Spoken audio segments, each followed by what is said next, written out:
નમસ્કાર વિદ્યાર્થી મિત્રો, ધોરણ 12 વિષય વાણિજ્ય વ્યવસ્થા અને સંચાલન, યુનિટ નંબર 4 વ્યવસ્થા તંત્ર. મિત્રો, ગયા લેક્ચરમાં આપણે અવૈધિક વ્યવસ્થા તંત્ર છે પૂર્ણ કર્યું હતું. આજના દિવસે આપણે શ્રેણિક વ્યવસ્થા તંત્ર વિશે વાત કરવાની છે. હવે છેલ્લો પ્રકાર છે શ્રેણિક વ્યવસ્થા તંત્ર. આની પહેલા આપણે 4 પ્રકારો છે એની માહિતી પ્રાપ્ત કરી હતી. આજનો છેલ્લો પ્રકાર એટલે શ્રેણિક વ્યવસ્થા તંત્ર. આ શ્રેણિક વ્યવસ્થા તંત્ર શું છે તો એના વિશે સૌથી પહેલા આપણે પ્રાથમિક માહિતીઓ છે પ્રાપ્ત કરીએ છીએ. પછી એક આકૃતિ દ્વારા આપણે એની માહિતી જોઈએ છીએ. હવે સામાન્ય રીતે બે પ્રકારના માળખાઓ આ ધંધાકીય એકમની અંદર જોવા મળતા હોય છે. પછી એક માળખાઓ છે એ લખતા જઈએ છીએ, જેની અંદર સૌથી પહેલું સામાન્ય ક્રમનું માળખું હોય. શું હોય છે તો કે સામાન્ય ક્રમનું માળખું. હવે સામાન્ય ક્રમનું માળખું એટલે શું? તો જેને આપણે વિભાગીય અધિકારીઓ તરીકે ઓળખીએ છીએ ને એ બધા માળખાઓ, એટલે કે અલગ અલગ પ્રકારના વિભાગો, જેને શું કહેવાય તો કે સામાન્ય ક્રમનું માળખું કહેવાય. જેમ કે ખરીદ વિભાગ હોય, વેચાણ વિભાગ હોય, ઉત્પાદન વિભાગ હોય, વહીવટી વિભાગ હોય. આ બધા શું છે તો કે સામાન્ય ક્રમનું માળખું તરીકે ઓળખવામાં આવે છે. આ અલગ અલગ વિભાગીય અધિકારીઓ છે એ નિમવામાં આવતા હોય છે. શું હોય છે? આ અલગ અલગ વિભાગીય અધિકારીઓ છે નિમવામાં આવે છે. જેમ કે ખરીદ વિભાગ માટે ખરીદ અધિકારી અલગ હોય છે, વેચાણ વિભાગ માટે વેચાણ અધિકારી એક અલગ હોય છે, ઉત્પાદન વિભાગ માટે તો કે ઉત્પાદન અધિકારી એક અલગ છે રાખવામાં આવતો હોય છે. પરંતુ આની હાથ નીચે કામ કરતા વિવિધ પ્રકારના કર્મચારીઓ એમાંથી કોઈ એક નિષ્ણાંત વ્યક્તિ છે પસંદ કરવામાં આવે છે અને એનો એક અલગ વિભાગ, સ્વતંત્ર વિભાગ છે મૂકવામાં આવે છે, જેને આપણે ટેકનિકલ પ્રશ્નોના ઉકેલનું માળખું તરીકે ઓળખીએ છીએ. શું ઓળખીએ છીએ તો કે ટેકનિકલ પ્રશ્નોના ઉકેલનું માળખું. શું કહેવાય છે? ટેકનિકલ પ્રશ્નોના ઉકેલનું માળખું તરીકે ઓળખીએ છીએ.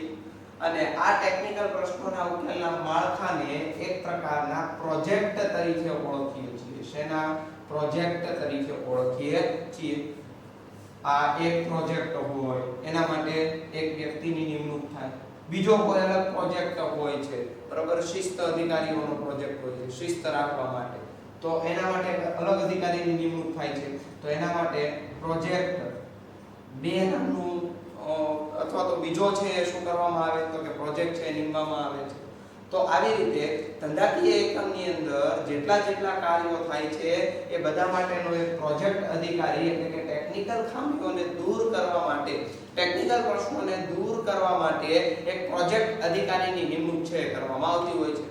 બરોબર, યંત્રો ચાલતું હોય તો એના માટે એક વ્યક્તિની નિમણૂક થાય છે. જે ઉત્પાદન વિભાગમાંથી શું કરવામાં આવે એ વ્યક્તિને અલગ તારવવામાં આવે છે. ખરીદી કરતા હોય તો એના માટે તો કે કયા પ્રકારની ખરીદી કરવી તો એનો એક પ્રોજેક્ટ હોય છે, એના માટે એક અલગ વ્યક્તિ છે નિમવામાં આવે છે. કમ્પ્યુટર દ્વારા છે કામ કરતા હોય, યંત્ર ઉપર કામ કરતા હોય છે, તો કમ્પ્યુટર અધિકારી એક પ્રોજેક્ટ અધિકારી તરીકે છે નિમવામાં આવે છે.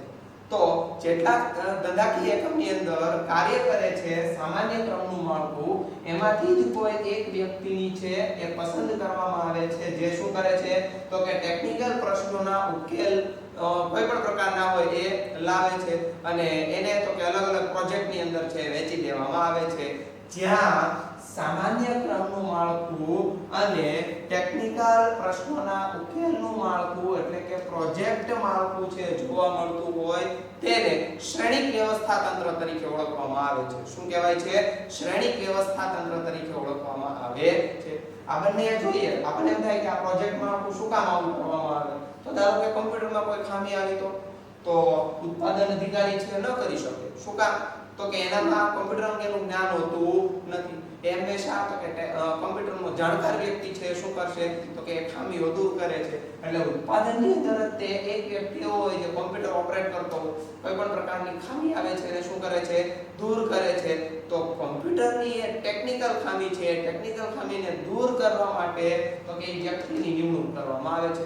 જે પોતાના કાર્ય અંગે કેવો હોય તો કે એકદમ સ્વતંત્ર હોય છે. કેવો હોય છે?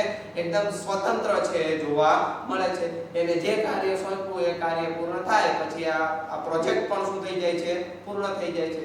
જ્યાં સુધી કામ કરવાનું હોય, ઉત્પાદન કાર્ય હોય ત્યાં સુધી હંમેશા તો કે પ્રોજેક્ટ મેનેજરની છે નિમણૂક કરવામાં આવતી હોય છે. તો આવી રીતે અલગ અલગ ટેકનિકલ વસ્તુઓના અથવા તો અલગ અલગ ટેકનિકલ પ્રોજેક્ટ અધિકારીની છે નિમણૂક કરવામાં આવતી હોય છે. અને ફરી વખત જ્યાં સામાન્ય ક્રમનું માળખું અને ટેકનિકલ પ્રશ્નોના ઉકેલનું માળખું એટલે કે પ્રોજેક્ટ માળખાની જે રચના કરવામાં આવે છે તેને શ્રેણિક વ્યવસ્થા તંત્ર તરીકે ઓળખવામાં આવે છે. આ બંને છે એ ધંધાકીય એકમની અંદર કાર્યો હોય છે અને કાર્યો કરે છે તો જ હંમેશા ધંધાકીય એકમના જે કાંઈ નિશ્ચિત ધ્યેયો છે એ નિશ્ચિત ધ્યેયને છે સરળતાથી પ્રાપ્ત કરી શકે છે. તો તમારી સમક્ષ જે કાંઈ આકૃતિ રજૂ કરું છું એ આકૃતિને સૌથી પહેલા આપણે જોવાની છે અને એ જોયા પછી સામાન્ય રીતે એની અંદરથી જે કાંઈ અધિકારીઓ છે, જે કાંઈ નિમણૂક પામેલ વ્યક્તિઓ છે એને આપણે જોવાના છે. તો તમારી સામે જે કાંઈ અત્યારે રજૂ થાય છે એ આપણે એક પછી એક જોવાનું છે. પહેલા આપણે જે માહિતી લખી એ માહિતીને શું કરી નાખીએ? દૂર કરી નાખીએ, જેથી કરીને તમે જોઈ શકો છો. ઓકે, ચાલો આપણે અહીં તમારી સમક્ષ જે કાંઈ માહિતીઓ રજૂ થાય છે એ માહિતી આપણે જોવાની છે. ઓકે, ચાલો હમણાં મેં તમને જેમ કીધું એમ કે જ્યાં સામાન્ય ક્રમનું માળખું અને પ્રોજેક્ટ મેનેજર જેને આપણે ટેકનિકલ પ્રશ્નોના ઉકેલનું માળખું તરીકે ઓળખીએ છીએ, જ્યાં સામાન્ય ક્રમનું માળખું અને ટેકનિકલ પ્રશ્નોના ઉકેલનું માળખું બંને જોવા મળતું હોય તેને શ્રેણિક વ્યવસ્થા તંત્ર તરીકે ઓળખવામાં આવે છે. જો તમે જોઈ શકો છો કે ધારો કે ઉત્પાદન વિભાગ છે તો ઉત્પાદન વિભાગ તો કે ઉપરથી નીચે તરફ સીધી ગતિમાં શું કરે છે તો કે હુકમો અને આદેશો પ્રાપ્ત કરે છે. હવે એને જનરલ મેનેજર તરફથી શું મળે છે? આદેશ મળે છે ભાઈ તમારે આટલું ઉત્પાદન કરવાનું છે. હવે ઉત્પાદન દરમિયાન એને ઘણી બધી ટેકનિકલ ખામીઓ છે જોવા મળતી હોય છે. ઉદાહરણ તરીકે યંત્ર છે એ કેવી રીતે કામ કરે છે, એમાં કોઈ પ્રકારની મુશ્કેલી ઉદ્ભવી તો એને દૂર કરવા માટે એક પ્રોજેક્ટ મેનેજર ની નિમણૂક કરવામાં આવે છે. શેની નિમણૂક થાય છે? પ્રોજેક્ટ મેનેજરની નિમણૂક થાય છે. ધારો કે ઉત્પાદન વિભાગ હોય તો એની અંદર એક પ્રોજેક્ટ મેનેજરની નિમણૂક થાય તો એને પ્રોજેક્ટ નંબર 1 આપેલું હોય. હવે ખરીદી કરવી છે તો ખરીદી કઈ રીતે કરવી? તો માલ સામાન ચેક કરીને હંમેશા લેવાનું હોય. હવે ચેક કરવા માટે તો કે સ્વાભાવિક રીતે મશીન કોઈ પ્રકારનો ઉપયોગ થતો હોય તો એના માટે બીજા એક પ્રોજેક્ટ મેનેજરની નિમણૂક થાય છે, જેને પ્રોજેક્ટ નંબર 2 તરીકે નામ આપે છે. એના અલગ અલગ એટલે કે પ્રોજેક્ટ અનુસાર એના સંચાલકોની નિમણૂક કરે છે. શેની? તો કે પ્રોજેક્ટ અનુસાર એના સંચાલકોની નિમણૂક કરવામાં આવે છે. અને આ બધા જ છે એ ધંધાકીય એકમની અંદર કાર્ય કરે છે. આ જે પ્રોજેક્ટ અધિકારીઓ છે અથવા તો પ્રોજેક્ટ મેનેજર છે એ આમાં જ કામ કરતા કોઈ પણ કર્મચારીમાંથી પસંદ કરવામાં આવે છે, જે શું છે તો કે ટેકનિકલ ખામીઓને દૂર કરે છે. શું કરે છે? તો કે ટેકનિકલ ખામીઓને દૂર કરે છે. એટલે કે જ્યાં ફરી વખત વ્યાખ્યાયિત સ્વરૂપ જોઈએ, સામાન્ય ક્રમનું માળખું જોવા મળતું હોય અને સાથે ને સાથે ટેકનિકલ પ્રશ્નોના ઉકેલનું માળખું પણ જોવા મળતું હોય તેને શ્રેણિક વ્યવસ્થા તંત્ર તરીકે ઓળખવામાં આવે છે. તો સૌથી પહેલા તમે વિડિયો પોઝ કરીને શ્રેણિક વ્યવસ્થા તંત્રની આકૃતિ દોરી નાખો. ઓકે, શ્રેણિક વ્યવસ્થા તંત્રની આકૃતિ તમે લોકોએ દોરી નાખી હશે. હવે આપણે સૌથી પહેલા શ્રેણિક વ્યવસ્થા તંત્ર એટલે શું તેની માહિતી પ્રાપ્ત કરીએ છીએ, જેને આપણે અર્થ તરીકે ઓળખીએ છીએ. તો અર્થ છે જોઈએ કે શ્રેણિક વ્યવસ્થા તંત્ર એ વ્યવસ્થા તંત્રનું આધુનિક સ્વરૂપનું વ્યવસ્થા તંત્ર છે. અત્યાધુનિક સ્વરૂપ કયું? તો કે શ્રેણિક વ્યવસ્થા તંત્ર. કયું છે? શ્રેણિક વ્યવસ્થા તંત્ર. વ્યવસ્થા તંત્રમાં બે અલગ અલગ પ્રકારના માળખાઓ હોય છે. આ વ્યવસ્થા તંત્ર છે એની અંદર શું હોય છે તો કે બે અલગ અલગ પ્રકારના માળખાઓ હોય જે આપણે નીચે અહીંયા જોયું છે તમે જોઈ શકો છો એક આ માળખું છે જે સામાન્ય ક્રમનું છે જે વિભાગીય અધિકારીઓ તરીકે ઓળખવામાં આવે છે અને બીજું પ્રોજેક્ટ મેનેજરનું માળખું છે બે માળખા છે પેલું કયું સામાન્ય ક્રમનું અને બીજું ટેકનિકલ પ્રશ્નોના ઉકેલનું માળખું ઓકે આગળ જોઈએ જ્યાં બે અલગ અલગ પ્રકારના માળખાઓ હોય છે એક સામાન્ય ક્રમનું માળખું ટિક માર્ક કરજો કયું માળખું તો કે સામાન્ય ક્રમનું માળખું જે નિર્ણય પ્રક્રિયાનો ભાગ છે જે શું કરે છે એક પ્રકારના નિર્ણયો કરે છે શું કરે છે નિર્ણયો કરે છે અને બીજું ટેકનિકલ પ્રશ્નોના ઉકેલનું માળખું બીજું કયું છે તો કે ટેકનિકલ પ્રશ્નોના ઉકેલનું માળખું જે પ્રોજેક્ટ માળખું છે ટેકનિકલ પ્રશ્નોના ઉકેલના માળખાને નીચેનામાંથી શેના તરીકે ઓળખવામાં આવે છે તો એક માર્કનો એમસીક્યુ કયું તો કે પ્રોજેક્ટ માળખું અને સામાન્ય ક્રમનું માળખું હોય તો કે નિર્ણય પ્રક્રિયાનો ભાગ છે એમ ગણવામાં આવે છે આ બંને માળખાઓના સંયોજનથી ઉદ્ભવતા વ્યવસ્થા તંત્રને શ્રેણિક વ્યવસ્થા તંત્ર તરીકે ઓળખવામાં આવે છે ચાલો વ્યાખ્યા ટિક માર્ક કરજો જે બોલું છું એ વ્યાખ્યા તમારે પુસ્તક પોતાની બુકની અંદર છે લખવાની છે બરોબર ચાલો એ વ્યાખ્યા લખો જે વ્યવસ્થા તંત્રમાં સામાન્ય ક્રમનું માળખું કે જે નિર્ણય પ્રક્રિયાનો ભાગ છે અને બીજું ટેકનિકલ પ્રશ્નોનું માળખું જે પ્રોજેક્ટ માળખું છે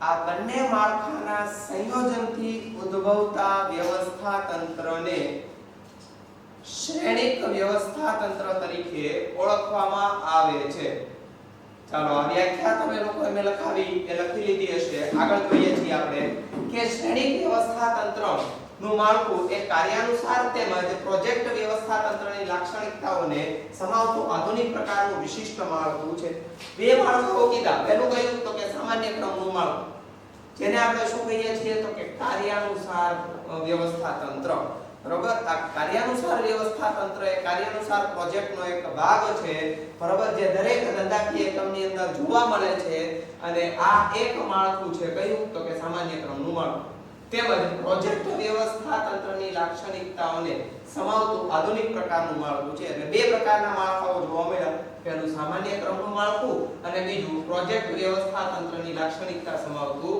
આધુનિક પ્રકારનું માળખું બરોબર આ બે પ્રકારના વ્યવસ્થા તંત્રનો સમાવેશ થાય છે અથવા તો માળખાનો સમાવેશ થાય છે આ વ્યવસ્થા તંત્રમાં કાર્યાનુસાર વિશિષ્ટીકરણના લાભ પણ મળી રહે છે સ્વાભાવિક છે ને કે ઉત્પાદન અધિકારી હોય વેચાણ અધિકારી હોય બરોબર આવા વિવિધ પ્રકારના અધિકારીઓનો સમાવેશ એ સામાન્ય ક્રમના માળખાની અંદર કરવામાં આવે છે જેથી કરીને વિશિષ્ટ પ્રકારના જ્ઞાનનો કોઈ વ્યક્તિની અંદર વેચાણ કરવાની ક્ષમતા વધારે છે વેચાણ સારી રીતે કરી શકે છે ત્યારે તો કે એને વેચાણ વિભાગમાં મૂકવામાં આવે કોઈ વ્યક્તિ છે એ સારો હિસાબ લખી શકે છે તો એને તો કે નાણા વિભાગની અંદર મૂકવામાં આવે તો વિશિષ્ટીકરણ જે વ્યક્તિની અંદર સારી બાબત રહેલી છે એ તો કે વ્યક્તિમાંથી એનો લાભ છે એ મેળવી શકાય છે તેમજ પ્રોજેક્ટ સંચાલન દ્વારા તથા લાભો પણ મળી રહે છે અને એની નીચે હાથ નીચે કામ કરતા કર્મચારીઓમાં જો કોઈ ટેકનિકલ બાબતો હોય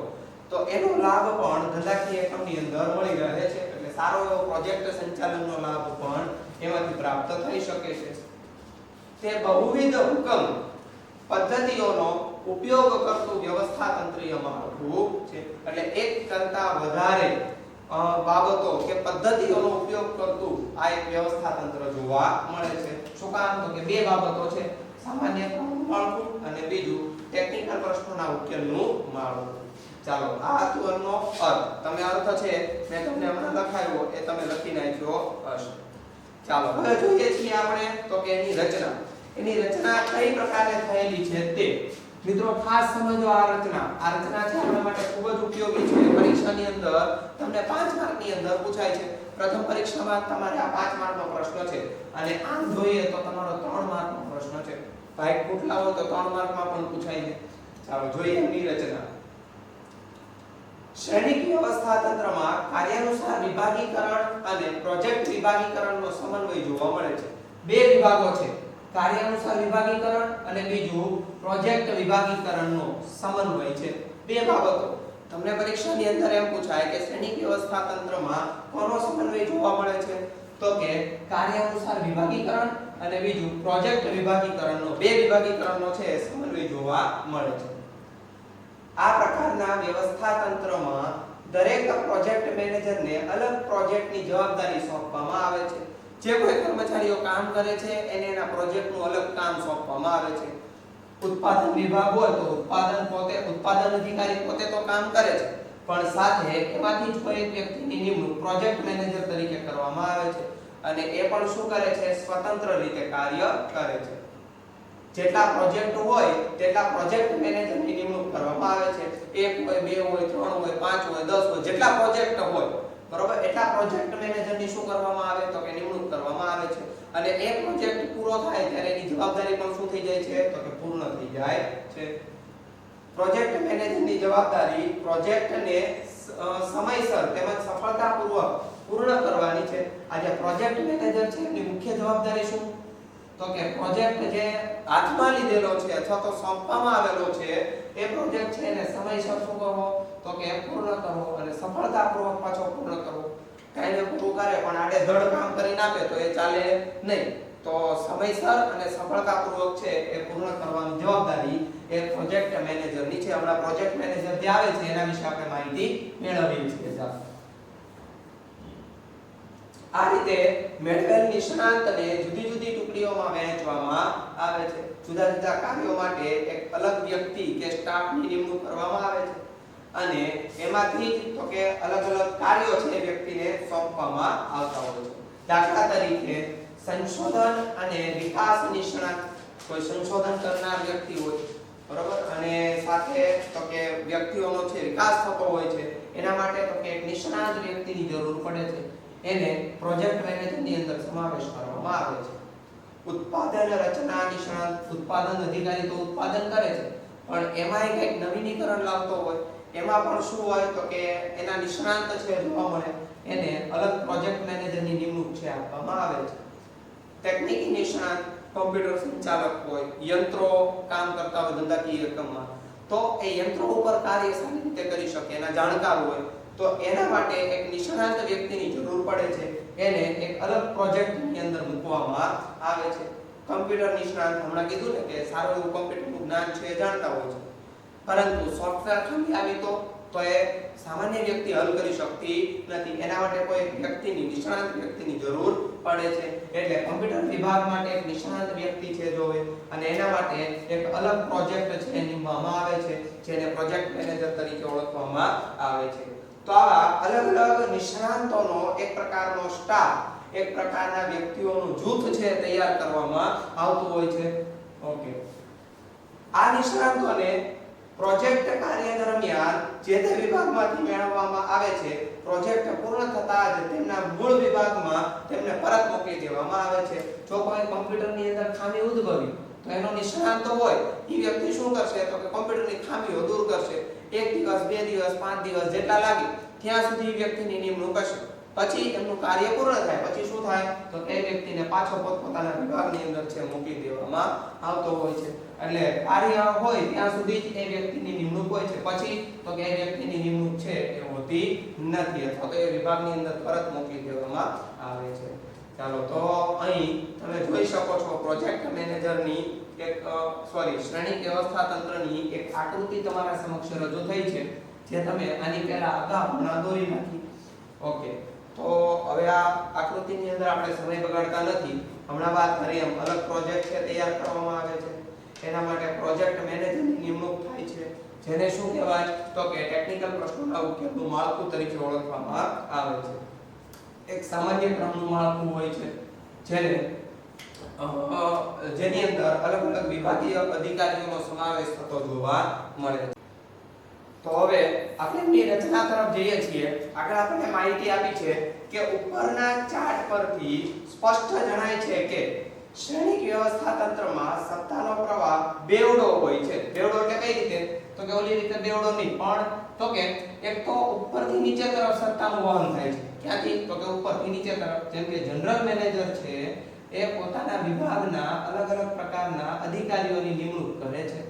તો આ એક પ્રવાહ થયો. અને સાથે ને સાથે આ જનરલ મેનેજર છે આ જે ધંધાકીય એકમમાં કામ કરતા ઉત્પાદન વિભાગ, ખરીદ વિભાગ, એમાં કામ કરતા અલગ અલગ કર્મચારીઓ છે એમાંથી જ કોઈ વ્યક્તિની શું કરે છે? તો કે પ્રોજેક્ટ મેનેજર તરીકે નિમણૂક કરે છે. તો બેવડો પ્રવાહ છે, એક તો કે ઉપરથી નીચે તરફનો અને એક તો કે ડાબીથી જમણી બાજુનો. એટલે કયો? તો કે પ્રોજેક્ટ મેનેજર એ બે પ્રવાહ છે જોવા મળે છે. જેમ કે જનરલ મેનેજર તરફથી વિવિધ વિભાગોને તેમજ વિવિધ પ્રોજેક્ટના સંચાલકોને ઉપરથી નીચેની તરફ સીધી રેખામાં સત્તાનું વહન થાય છે. એક તો કયો પ્રવાહ? તો કે ઉપરથી નીચે તરફ સીધી સત્તાનું શું કરવામાં આવે છે? તો કે વહન કરવામાં આવે છે. એટલે જનરલ મેનેજર છે ઉત્પાદન વિભાગ, ખરીદ વિભાગ, વિવિધ પ્રકારના વિભાગોની રચના કરે છે. આ પહેલો પ્રવાહ. અને બીજું ડાબી બાજુએ તે પણ દર્શાવવામાં આવ્યું છે કે દરેક પ્રોજેક્ટ અને પ્રોજેક્ટ મેનેજર સ્વતંત્ર રીતે કાર્ય કરે છે. આ ડાબી બાજુ પ્રોજેક્ટ મેનેજર, એમાં પ્રોજેક્ટ મેનેજર નંબર 1, આ નંબર 2 અને નંબર 3 એના જે સંચાલકો છે એ પણ શું કરે છે? તો કે સ્વતંત્ર રીતે આ ધંધાકીય એકમમાં કામ કરે છે. કોમ્પ્યુટર ખોટવાનું હોય તો એન્જિનિયર હોય એમ કે ભાઈ તું આમ કર તેમ કર, તો કે નહીં મારો પ્રશ્ન છે. એ શું કરશે? તો કે પોતાની રીતે આ પ્રશ્નોનું શું કરશે? તો કે નિરાકરણ કરે છે. જે માટેના જરૂરી નિષ્ણાંતો જુદા જુદા વિભાગમાંથી મેળવેલા વ્યક્તિઓ હોય છે. એટલે આમાંથી જ કોઈ વ્યક્તિની શું કરે છે? તો કે પ્રોજેક્ટ મેનેજર તરીકે નિમણૂક આપે છે. આ રીતે વ્યવસ્થા તંત્રમાં શ્રેણિકની રચના થાય છે. એટલે એક બાજુ ઉપરથી નીચેનો પ્રવાહ અને બીજી બાજુ ડાબીથી જમણી બાજુનો પ્રવાહ. આમ બંને પ્રવાહ છે એ ધંધાકીય એકમમાં ઉદ્ભવે છે. એટલા માટે શેની રચના થાય છે? તો કે શ્રેણિકની રચના થાય છે. જ્યાં ટેકનોલોજી અને કામગીરી બંને મહત્વના હોય. ફરી વખત જે જગ્યા ઉપર ટેકનોલોજી એટલે કે જે ધંધાકીય એકમમાં ટેકનોલોજી પણ અગત્યની હોય અને સાથે ને સાથે કામગીરી પણ અગત્યની હોય એટલે કે મહત્વની હોય, એવા સંજોગોમાં સમન્વય કરવાનો આવશ્યક બને છે. ત્યાં આ પ્રકારનું વ્યવસ્થા તંત્ર, આ પ્રકારનું એટલે કયું? તો કે શ્રેણિક વ્યવસ્થા તંત્ર છે એ વધારે અનુકૂળ સાબિત થયેલું જોવા મળે છે. તો ફરી વખત એક માર્કનો પ્રશ્ન, છેલ્લી લાઈન છે ટિક માર્ક કરજો ખાસ, કે શ્રેણિક વ્યવસ્થા તંત્ર ક્યાં વધારે અનુકૂળ છે? તો કે જ્યાં ટેકનોલોજી અને કામગીરી આ બંને અગત્યના હોય ત્યાં તો કે આ સ્વાભાવિક રીતે શ્રેણિક વ્યવસ્થા તંત્ર છે એ અગત્યનું છે. તો શ્રેણિક વ્યવસ્થા તંત્ર છે એ અહીં પૂર્ણ થાય છે. તો આપણે એને બંધ કરીએ. તો વિદ્યાર્થી મિત્રો, મુખ્યત્વે વ્યવસ્થા તંત્રના 5 પ્રકારો આપણે ખ્યાલ છે. 5 પ્રકારો ખૂબ જ મોસ્ટ આઈએમપી છે, પરીક્ષાની અંદર અગત્યના છે. અને આપણને ખાસ ધ્યાનમાં રહે કે આ યુનિટમાંથી એક પણ મુદ્દો છે એ કટ કર્યો નથી. સરકારે છે આખું વ્યવસ્થા તંત્રના બધા મુદ્દાઓ છે શું કર્યા છે? તો કે લીધેલા છે. એટલે આ 5 વ્યવસ્થા તંત્રોમાંથી કોઈ પણ તમને 3 માર્ક કે 5 માર્કની અંદર પૂછાઈ શકે. તો ત્યારે આપણે એ પ્રમાણેની માહિતી લખવી. નવા લેક્ચરની અંદર આપણે નવા ટોપિક સાથે છે મળવાના છીએ. ત્યાં સુધી ઘરે રહો, સ્વસ્થ રહો. આભાર.